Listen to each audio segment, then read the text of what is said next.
Assalamualaikum warahmatullahi wabarakatuh. Perkenalkan, nama saya Cahya, saya CGP Angkatan 11 dari Kabupaten Bogor. Pada kesempatan kali ini, saya akan membahas tentang koneksi antar materi pada modul 3.2, yaitu pemimpin dalam pengelolaan sumber daya.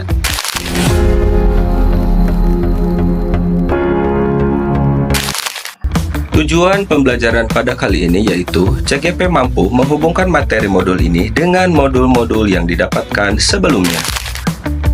Dalam menyelesaikan tugas ini, saya menggunakan panduan pertanyaan yang ada di LMS. Berikut ini ada 4 buah pertanyaan.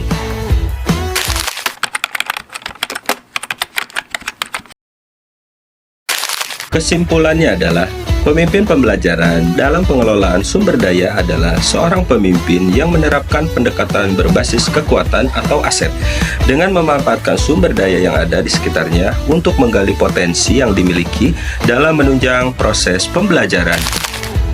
Cara mengimplementasikan di lingkungan kelas. 1. Memanfaatkan ruangan yang tersedia dengan berbagai sarana yang ada. 2. Fasilitasi murid agar dapat mengembangkan kreativitasnya. 3. Lakukan kolaborasi dengan guru lain untuk membantu dalam pengelolaan sumber daya di kelas. 4. Memanfaatkan sumber finansial yang ada untuk kebutuhan kelas. Berikutnya adalah di lingkungan sekolah. Lakukan kolaborasi dengan seluruh warga sekolah. Bentuk komunitas sekolah yang memiliki tujuan yang sama untuk mengembangkan sekolah. Manfaatkan sarana dan prasarana yang ada. Manfaatkan juga lingkungan sekolah yang belum diolah. Gunakan sumber finansial yang ada untuk keperluan sekolah. Di lingkungan sekitar sekolah. 1. Kerjasama dengan wali murid. 2. Membangun relasi dengan masyarakat sekitar. 3. Kerjasama dengan pihak luar seperti lembaga kesehatan, kepolisian, dan lain-lain. 4. Ikut mengembangkan kebudayaan yang ada di sekitar sekolah.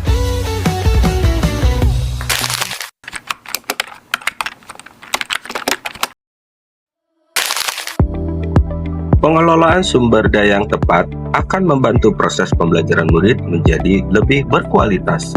1. Terdapat 7 aset utama yang dimiliki sekolah untuk dapat mengembangkan sumber daya yang ada, yaitu modal manusia, modal fisik, modal sosial, modal lingkungan atau alam, modal finansial, modal politik, dan modal agama dan budaya. Jika aset tersebut dikelola dengan benar, maka akan membantu pembelajaran murid menjadi lebih berkualitas. Contohnya adalah modal manusia.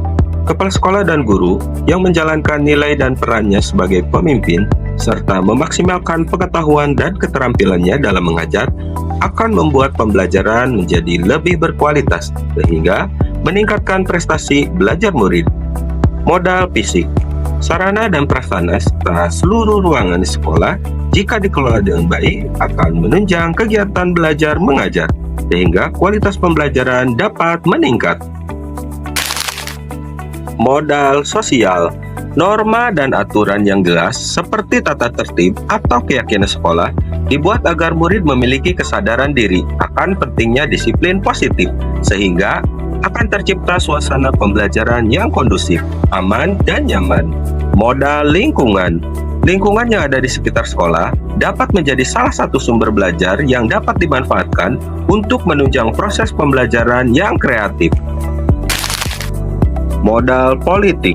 Kebijakan kepala sekolah dapat meningkatkan pembelajaran yang berpihak pada murid.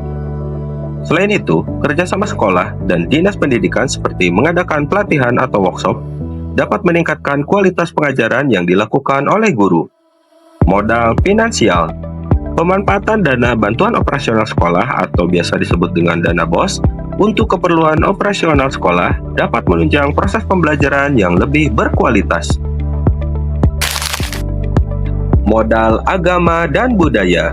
Kegiatan pembiasaan di sekolah seperti berdoa, sholat berjamaah, gotong royong, dan lain-lain dapat mengubah perilaku murid lebih berakhlak sehingga mempermudah dalam pemberian materi pembelajaran.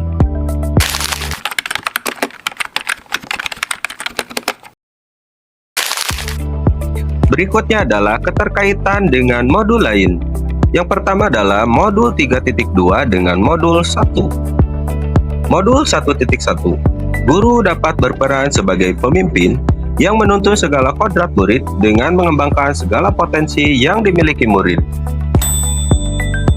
Kaitan dengan modul 1.2. Sebagai pemimpin pembelajaran, guru dapat mengembangkan keterampilan yang dimilikinya untuk meningkatkan pembelajaran yang berpihak pada murid. Modul 1.3.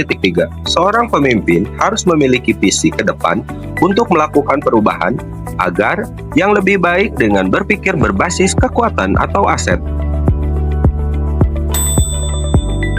Modul 1.4. Budaya positif diperlukan dalam menumbuhkan perilaku yang baik sebagai aset dalam modal budaya agar tercipta suasana pembelajaran yang nyaman. Berikutnya adalah keterkaitan dengan modul lain, modul 3.2 dengan modul 2. Modul 2.1. Guru dapat menerapkan pembelajaran berdiferensiasi sesuai dengan kebutuhan belajar, sehingga dapat memaksimalkan sumber daya yang ada pada diri murid. Modul 2.2. Dalam mengelola sumber daya, seorang pemimpin memerlukan kemampuan sosial emosional yang baik, sehingga segala keputusannya dapat dipertanggungjawabkan.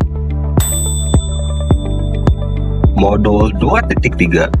Kemampuan teknik coaching dalam melakukan segala tindakan untuk pengelolaan sumber daya yang ada di sekolahnya sangat diperlukan oleh pemimpin pembelajaran. Berikutnya adalah keterkaitan antara modul 3.2 dengan modul 3.1. Dalam melakukan pengelolaan sumber daya, seorang pemimpin harus mampu mengambil keputusan berbasis nilai-nilai kebajikan agar diperoleh pembelajaran yang berpihak pada murid untuk meningkatkan kualitas pembelajaran.